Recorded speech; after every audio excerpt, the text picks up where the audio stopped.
Sean on the head with a red jam, and Sean lost consciousness. White eyes made me want to hurl. There was a dark lick. He thought it might have been a demon. God. What up, fellow friends? It's the boy Russell, and I'm back with another video, man. Today, guys, I'll be reacting to 1C Entertainment, and he's back with another video.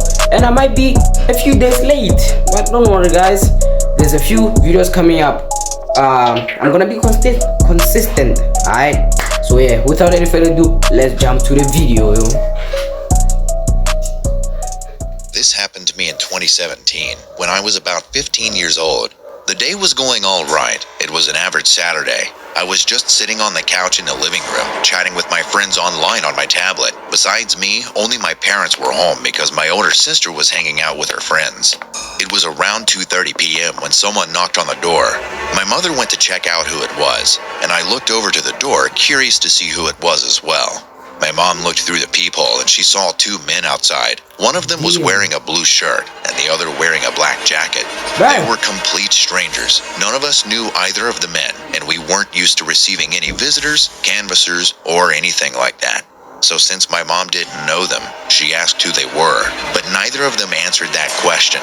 Instead, the man with the blue shirt said they needed to use the house. My mother obviously got creeped out by that response, like anyone would, and she asked what he meant by that, but the man just said that they needed to get in the house. But my mother responded that she was not letting them in and that they needed to leave. The man wearing the black suddenly banged on the door and tried to force it open. At that moment, my mom screamed and I jumped off of the couch. I was completely startled and I was panicking, but also frozen in shock. There were so many things going through my head, and that's when my mom turned to me and shouted for me to call the police.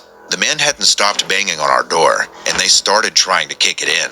Thankfully, the hinges on our door managed to hold it in place. My father heard all the noise and came running from his room with his revolver in hand, yelling and asking, "What's going on?" But then the banging stopped, and we heard the men running away. My mother called the police. They arrived in 15 minutes. We explained what happened, but they said they couldn't do much immediately. None of us knew where they ran to or if they had any vehicle. So the cops couldn't do anything immediately, but they said they would see if they could find anything useful in the few security cameras around the area and talk to potential witnesses.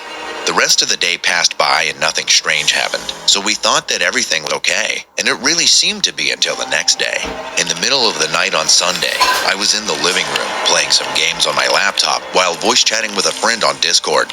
We were on vacation, so we would play games all night, but then I heard some strange noises coming from outside. They sounded like footsteps. I told my friend I had to go check something and got up. Honestly, I both thought and hoped that it would be nothing. But just in case, I brought my baseball bat with me and went to check on the door. As I was walking up to the door, someone unlocked it from the outside and started opening the door as if they simply had the key. I was paralyzed for a moment, and a man who was about my height but definitely larger than me walked into the house. He was dressed completely in black and had a mask over his face. He seemed surprised that I was there, and he started reaching into his back pocket. It took less than a second for my heart to start pounding out of pure terror. My first instinct was to hit the man on the head with the baseball bat with all my strength, and I did it. It all happened in a second. I struck him in the temple with the bat, and he staggered to the wall.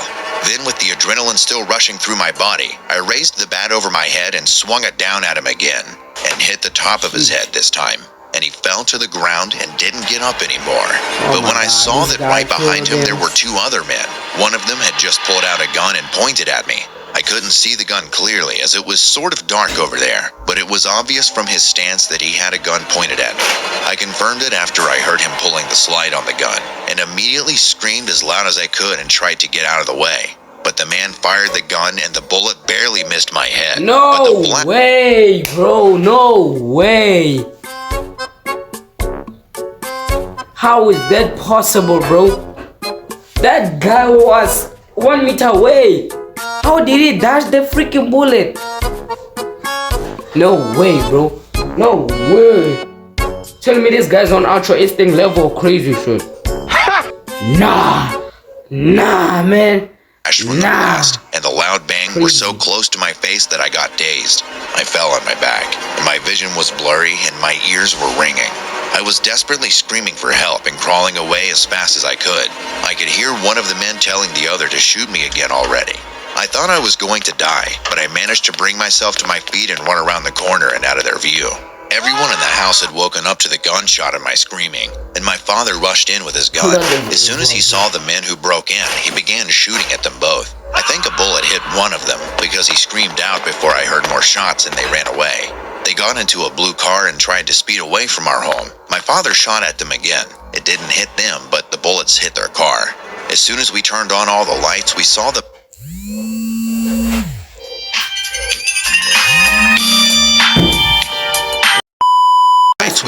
man that I hit with the metal bat was twitching on the floor, and there was a puddle of blood under the wounds in his head. My mother comforted me and told my sister to call the police, but when she was about to, there were already multiple police cars coming. The friend who was talking to me on Discord heard everything and called the police, and many neighbors did the same due to the gunshots. Because the police arrived so soon, they managed to track down the men who ran away and arrest them both. The man I wounded got taken to the hospital, but I never got any news about what happened to him later. Nice. And frankly, I don't want to. Later, I found out that they were already wanted for breaking and entering homes, murdering residents, and then stealing everything of value. And those wretches probably plan to do the same at my house. I hope that justice is served now that these men are behind bars, and it still eats away at me sometimes when I think about it. Had I not been awake and gotten in their way, those men would have done horrible things to my family and me. I'm glad that we are all okay today, and I hope that we will never go through something like that ever again. Yeah, they would have killed you, bro. So lucky. That's why gaming sometimes. When I was is 18, I was very interested in the human soul. You got saved because you was playing games at night. That's why games can actually save your life, bro. What if you were sleeping, bro? What if you was asleep, gone, knocked out, ice cold? He would have been dead. He won't be here telling us this story, bro. So, life lesson: play video games at night, not live. So I was always searching on the internet about it, and then one day I discovered that there was a meeting discussing the human soul, and I decided to go to that meeting with my friend Sean. But when we arrived at the meeting place, there were only 3 people: me, Sean, and the meeting leader. I was a little disappointed, but the meeting leader seemed like a very knowledgeable person. He began to explain to us information about the soul. He said, "Human beings each have a soul, but in fact, they can be divided into 2, or the souls of 2 people can merge into 1. In other words, you and I can become 1. All souls on earth are ultimately 1. I was listening to his story with curious eyes, but when I looked at Sean, he didn't look very good. Sean whispered to me, "This person seems a little strange. Let's just go home." But I was having fun. About to say, bro, this guy seems very sketchy if you ask me, though. Very sketchy. Why he will be talking about souls and shit, bro? That's creepy. Somehow bone chilling, bro. Gotta get out. So I told him to stay a little longer. We chatted with the group leader for a while, and eventually I started thinking about going home. Then the meeting leader told us not to go. Sean and I said we had to go and got up to leave. The meeting leader suddenly raised his hands to the sky and looked at Sean while muttering. His eyes were murderous, and he was holding something that looked like a red jewel in his hand.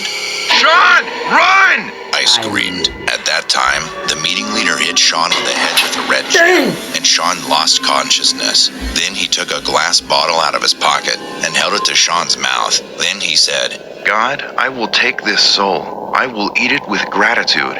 Then he lifted the bottle to his mouth, took a breath of air, closed the lid, and put it back in his pocket. I didn't know if Sean was alive or dead, and I was so scared that my whole body was shaking, and I had a hard time keeping my balance. The meeting leader looked at me and said, "I'll give you a chance. If you say you'll give me your soul, I can take your soul away without having to break your head.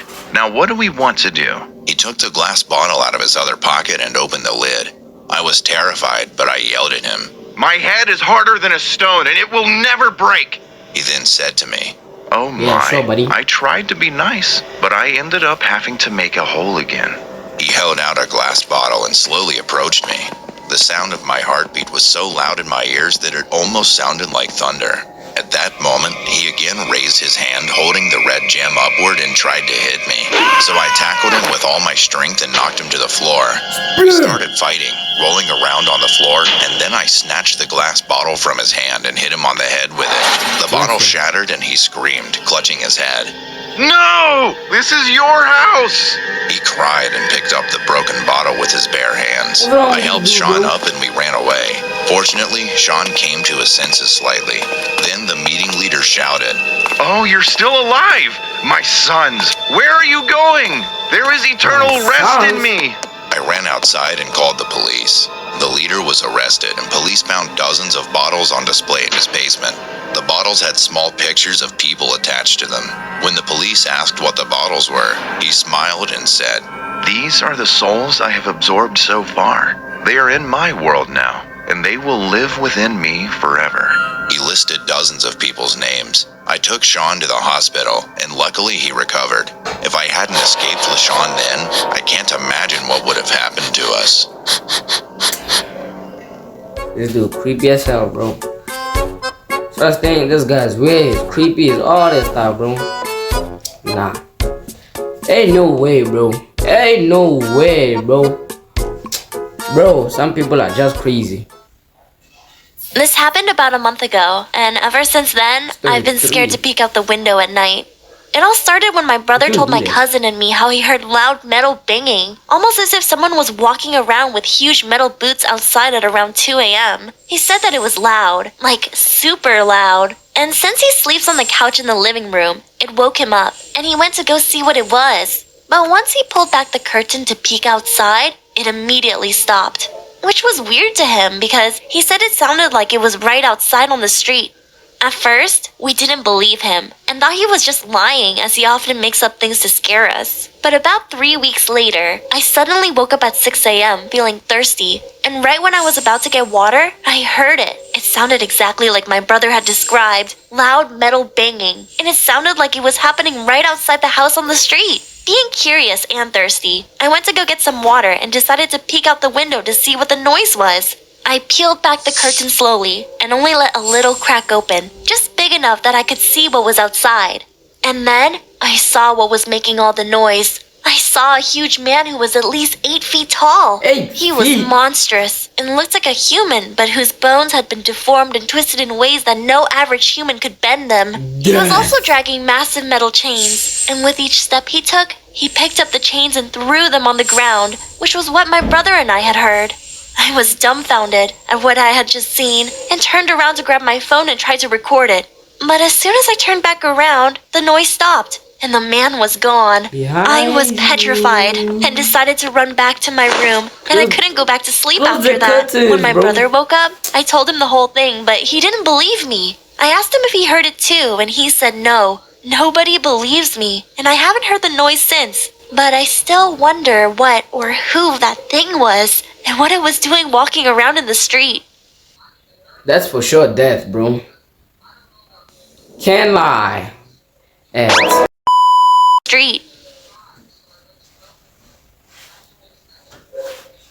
My name is Haley. This story is not about me, though. It's about my 67-year-old grandma. Her 67? name is Bruh. Shirley Hunkins. A few years ago, my grandma and her friends were all anxiously waiting to hear any updates about their friend, as the doctor told them that their friend was likely going to pass away that night due to her cancer. My grandma ended up falling asleep before any calls came, and later woke up to someone shaking her bed vigorously. She was surprised to see her friend with cancer right in front of her. My grandma says she looked beautiful and was wearing a pretty long dress. Her hair was long and flowing, and she didn't look sick anymore. Her friend said to my grandma, "I'm okay now. You don't need to worry." My grandma wanted to talk to her more, but she told my grandma that she had to go. She then went to touch my grandma's hand with a warm smile, and as she did, my grandma felt an electric shock. My grandma looked down at her hand, but when she looked back up, her friend had disappeared. A few minutes later, my grandma got a call and got up quickly to Yeah, answer she it. did. The call was from the doctor, telling her that her friend had sadly passed away. she's so good. Oh my god. My name is Klaus. Bailey. I'm 5'2" and have brown hair and brown eyes. This story happened when I was 13. It was a Saturday morning. If you don't know something about me, guys, I'm afraid of clowns. I'm deeply afraid of clowns, guys. So if you try to make me your enemy, bro, try me. Try to scare me with clowns, bro. If you do, I'm gonna hate you my entire life. Not capping.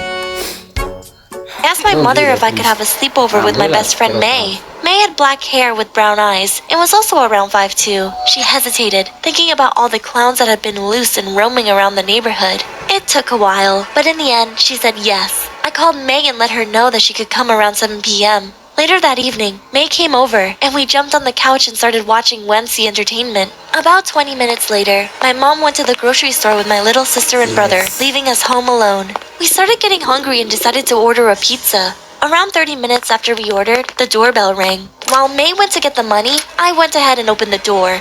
Behind the door was a tall man, I would guess around 6'1", who was wearing a red t-shirt and black pants. He stared down at me and handed me the pizza. He then asked me, "Where are your parents?" Me being stupid, I told him that they weren't home at the moment. He then gave a creepy grin, and thankfully, that's when May came with the money. I think she could tell that I was feeling uncomfortable, so she handed him the money and closed the door. We ate and then moved to my room after finishing the episode, and hung out for about an hour before we decided to go to bed. Around 10 o'clock, I went downstairs to get some water. As I was drinking my water, I heard some shuffling coming from my pantry. I was confused as everyone else was sleeping, and I didn't have any pets that could have made that noise. I ran upstairs to get my mom when I saw something that I'll never forget. My mom was lying on the floor, unconscious. At this point, I was starting to panic. I went back to my bedroom and locked the door. I then woke up May and started filing her in on what was going on when we heard a knock on the door. The knocks turned into banging, to the point where whatever it was about to break down the door. We quietly jumped out the window and landed in the bushes. I then dialed 911 and told them someone was in my house. The cops came about 5 minutes later and started searching the house. Shortly after they came in, they came out with a clown. Paramedics also came out with my mom and rushed her to the hospital. Luckily, she wasn't dead, just unconscious. As the police were putting the clown in the car, he turned to look at us and then gave us a very creepy grin. The next morning, an officer came knocking at our door. The officer told us that there had been a clown posing as a pizza delivery man and going to people's houses. The disturbing part about this whole incident was when the police told us they found a pizza box under the bed with a sharp knife hidden in it. He was planning to kill us in our sleep. We were so glad to be safe, and my mom had also returned from the hospital. To this day, I still wonder what would have happened if I didn't go downstairs to get water that night. They will have stabbed you to death. I'm sorry that This is a story from my great-grandpa that happened in Ireland around the 1930s. Late at night, my great-grandpa was at his favorite bar in Ireland. That night, he stayed longer than usual. He didn't even head home until around 1 a.m. when he was finally sober enough to walk home. He remembered that there was construction happening on the usual path, so the only way home was through the cemetery. He said he was creeped out by how eerily quiet it was and felt that someone or something was watching him. As he was about to leave the cemetery, he heard a man's voice saying, Excuse me, do you have a light, sir? He responded, Yes, I do. Let me light it. As soon as the lighter lit up, it dropped to the ground. He went to grab it, but he saw what made his whole body quiver. As he bent down to grab the lighter, he saw hooves. Hooves that didn't belong to a horse, but a goat. They were huge, and there were only two, like a human's legs. As he looked up, he was horrified, and the only words that could be used to describe it were, that thing. Once he realized what he was seeing, he ran so fast that he couldn't even remember what happened afterward. After that night, my great-grandfather never left that bar after midnight. He doesn't know what he saw and talked to, but he knows for sure it wasn't any type of natural animal or human. He thought it might have been a demon. He thought it might have been a demon. Or even the devil itself. He never knew, nor did he want to.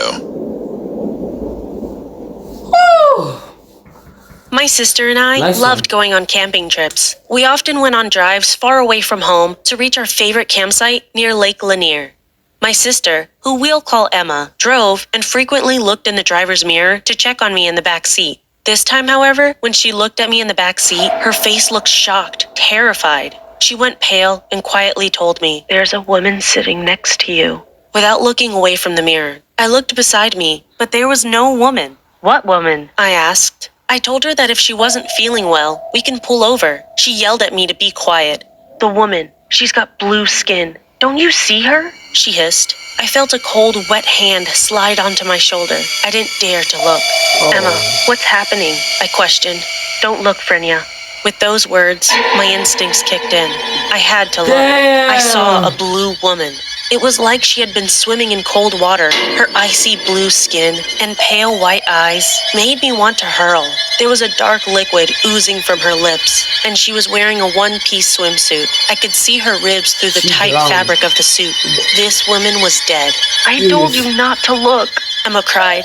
A few years later, I brought up the incident. It turns out, my sister and her friends went to that same lake a few years back. My sister confessed. I witnessed my friend drowning in that lake.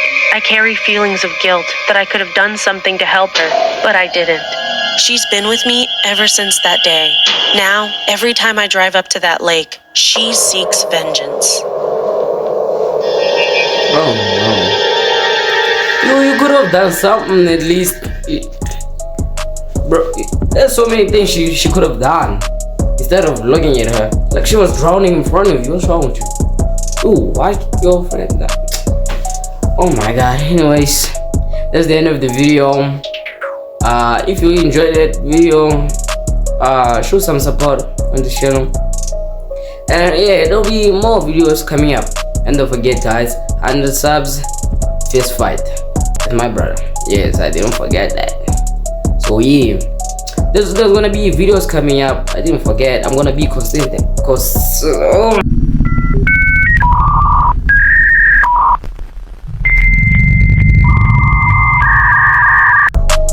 Yeah. So yeah, that's the end of the video. Peace. Bye bye. Subscribe. Yeah.